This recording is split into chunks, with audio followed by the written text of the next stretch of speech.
major scale and the circle of fifths are our topic for today. So a major scale is a diatonic scale, 7 tones. The pattern can be divided into 2 parts, 2 what we call tetrachords. Whole step, half step, whole step, half step. Whole step is 2 frets on the guitar. Half step is 1 fret. If we do the fingering on 1 string, we can see this more clearly. Whole step, half step. That was C, D, E, F. Next group, whole step, and half step. G, A, B, C. C, D, E, F, and G, A, B, C. On the last 2, E and F and B and C are our half steps. Now notice the fingering. As I did that on 1 string, I did first position, then I skipped a whole step, and then half step. I kept the same fingering that I would do across the strings. So I added the 4th finger for the note G. The next tetrachord goes A, B, C. So we have G, A, B, C. What is the advantage of doing the scale on 1 string? Well, you can practice on your shifts and try to make them seamless, very legato. But you also can see exactly what you're doing in terms of the scale itself. And you can teach yourself more notes on that 1 string. So the notes C to C that I just did would be the same as from this C all the way up to this C on the 1st string, 8th fret. If I do it all on 1 string, that same note C on the 8th fret of the 1st string is C on the 2nd string, 13th fret. The correlation between these notes is really helpful for you to become more familiar with your fretboard. If we go from the treble strings down to the 6th string, and we use the open strings, we're going to find that it's going to follow the circle of fifths. Let me demonstrate. The note C is without any sharps or flats. The next key with 1 sharp is the note G, and the note G could be found on the 3rd string open. 5 notes above G is the note D, 4th string open. 5 notes above D is the 5th string open, A. 5 notes above A is the 6th string open, E. Today we're just going to focus on the keys that are the sharp keys from C to E. And you get to see how this fingering works. And I also will show you how the same fingering that you're doing on 1 string will be applicable in terms of the shapes that are moved across the string. Okay. So again, starting on the note C, we have whole step, which we'll do with C and D. Okay. And then we're going to jump to the 2nd string, 5th fret for the notes E and F.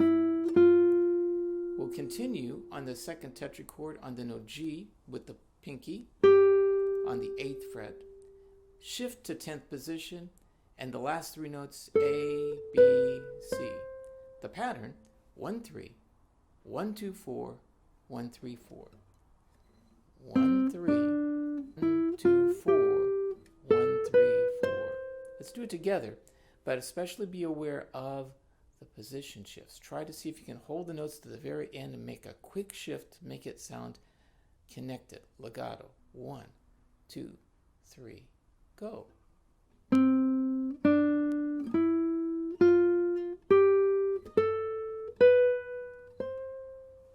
Not bad, yes? Okay. You can practice that. The position shifts, all of that. You may already know this, but the 1 and 3 on the 2nd string, 1st and 3rd fret can also be found on the 3rd string, 5th fret. Yeah. So we could have done the scale this way. That would work. There's another video that I did that focuses on this exact thing. And the last 3 notes could have been done straight across. Well, this is the reason why we have 6 strings on the guitar. So we don't have to do shifts all over the place. There are times when we can move across the string and accomplish the same thing. So the scale that I did to start with can be done. Now, question is, are there any other places we could do that? Yes, we could do it on the fourth string, same notes, 1, 2, 4. Because the third string and second string is tuned to a third, not a fourth, we have to shift up to 10th position for the last three notes, A, B, C.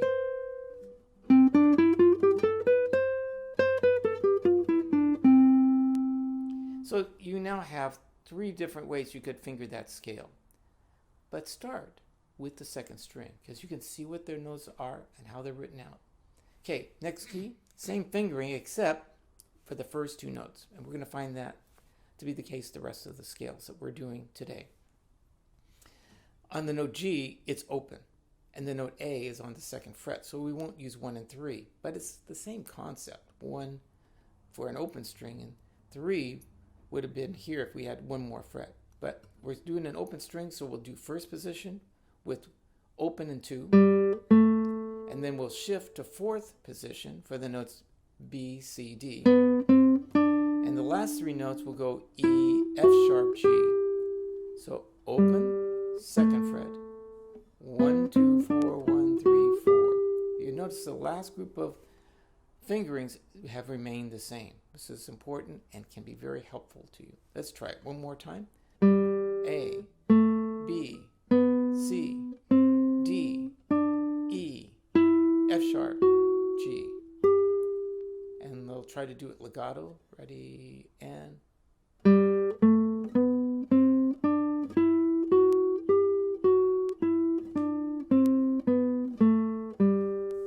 It's tough. It's a difficult fingering, but again, you're seeing and measuring the frets. Now, can you do this across a string? Yes, just like we showed before. But this time it's 2 and 4. Now, why not 1 and 3? Again, when we're going from the third string to the second string, it's a major third. So if we're doing the major scale across from C to C, it's going to be 1, 3, 1, 2, 4. But everywhere else, it will be 2, 4, 1, 2, 4, 1, 3, 4. So here we go. If we're on the note G on the fourth string, fifth fret, not same note as the third string open. So this note is the same as same notes, and that'll be 2, 4, G and A, 1, 2, 4, B, C, D, and then we have to shift a little bit of the diagonal for E, F sharp, G. That's again because of the third string and second string is tuned to a major third. Yep. You now are kind of getting used to that. Ready? G, A, B, C, D, shift, E, F sharp, and again. Ready, go. G, A, B, C, D, E, F sharp, G. Beautiful. Now, what's the next? We had C, we had 1 sharp for G. We go to the next open string, and that will be D. We're following the circle of fifths, 2 sharps here. It's going to be F sharp and C sharp. Again, same fingering. We have open and 2, D and E. Shift to fourth position for F sharp, G and A. Shift to ninth position for B, C sharp, and D. B, C sharp, D. So try that again. D, E, F sharp, G, A, B, C sharp, D.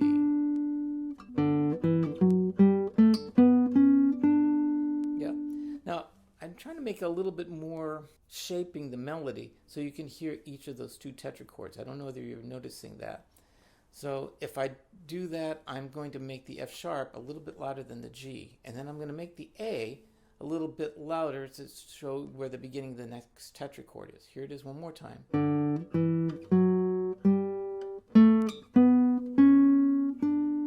Can I do that on the third string? Sure.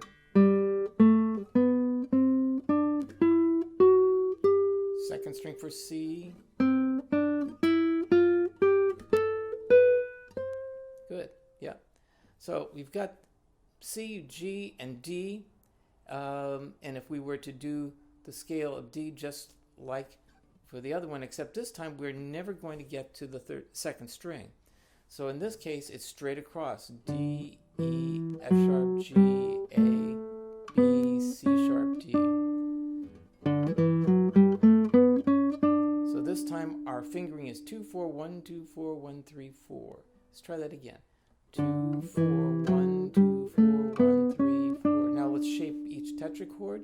D, E, F sharp, G, A, B, C sharp, D.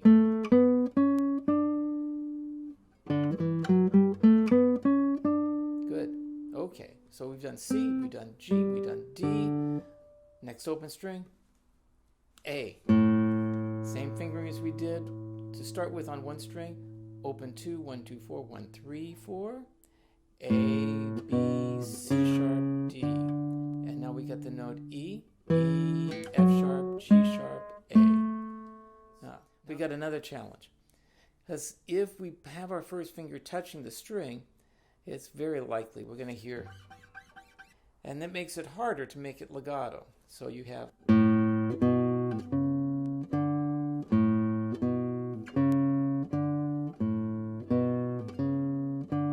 Next one.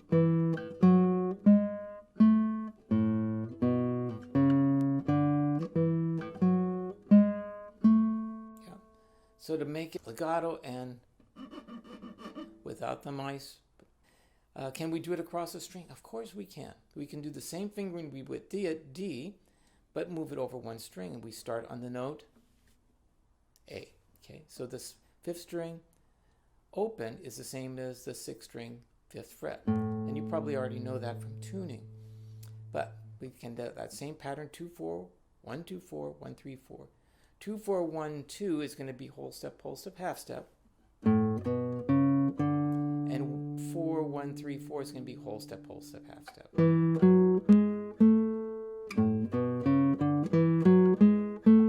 Yeah.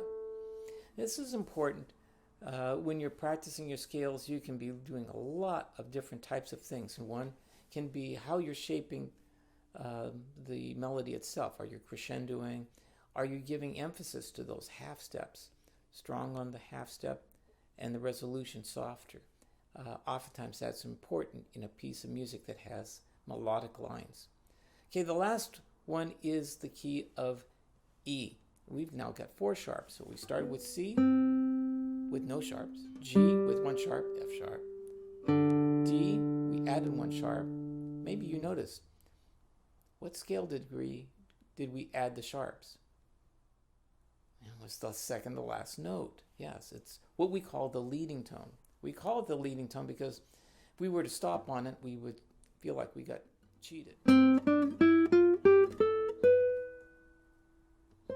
Yeah. So the leading tone is a 7th tone. So each time we've added a sharp, we added another leading tone.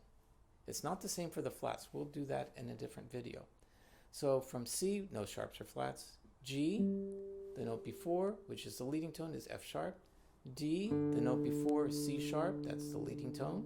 So we have F sharp and C sharp. A, the leading tone, G sharp. Okay, that's the last letter in the musical alphabet, and it's followed by A.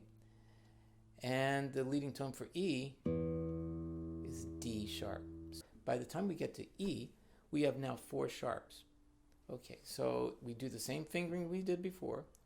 Open, 2, and now we're going to go on to the 4th position, G sharp, A, B, and C sharp on the 9th fret, 11th fret, D sharp, and E.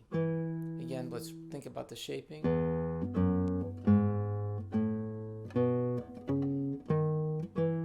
That's a tricky one from 4 to this one here. It's easy to squeak a little bit.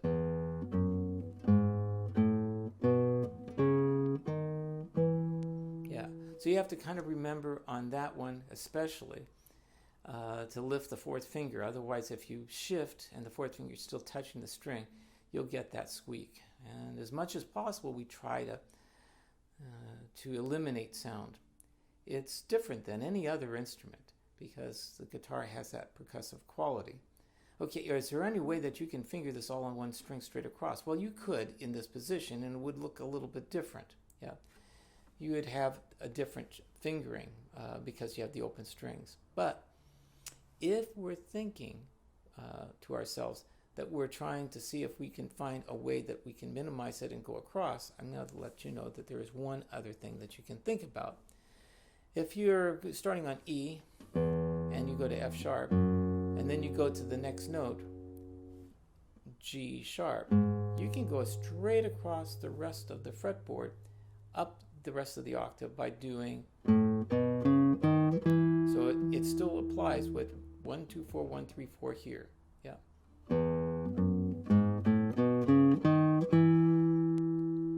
Very good.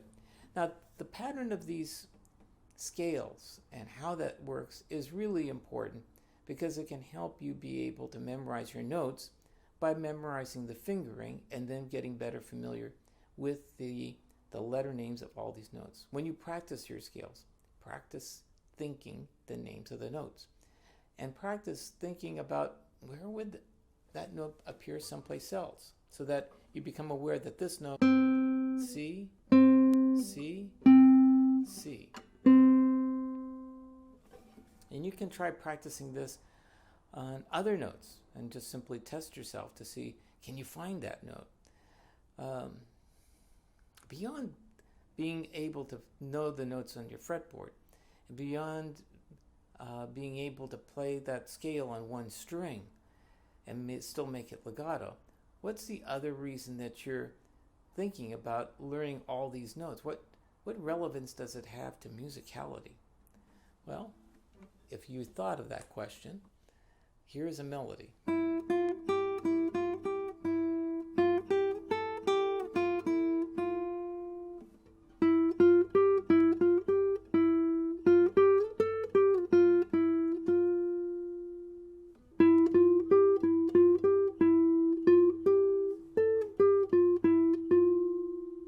You notice that each of those sounded different.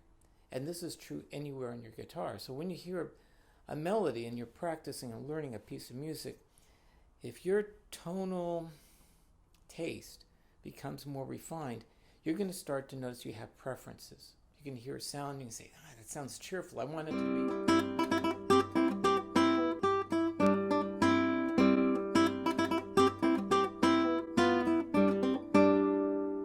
And maybe I want to now have a contrast in another part.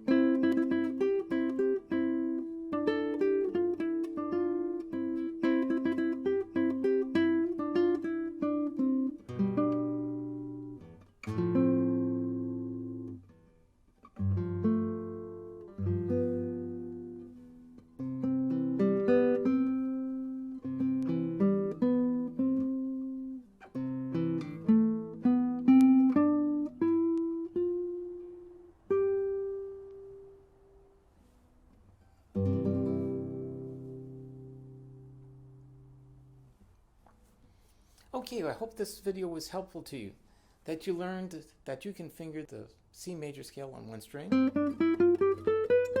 you can finger it on 2 strings, you can finger it on 3 strings, that the pattern of the intervals is consistent.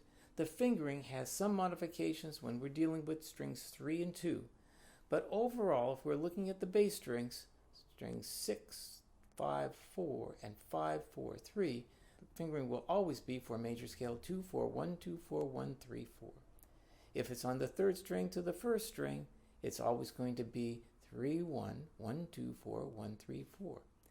And depending on what position and where you're playing it on the guitar, you will have the same pattern of intervals and possibly the same fingering, depending on the music that you're playing. Okay. If you have questions, if you have comments, write us a comment down below. I really would appreciate that. And if you want to write me personally, at the end of this video, you'll see my email address. Have a great week of practice. And remember, circle of fifths, C, G, D, A, E. After that, it's B, F sharp, and C sharp. That will be for another video.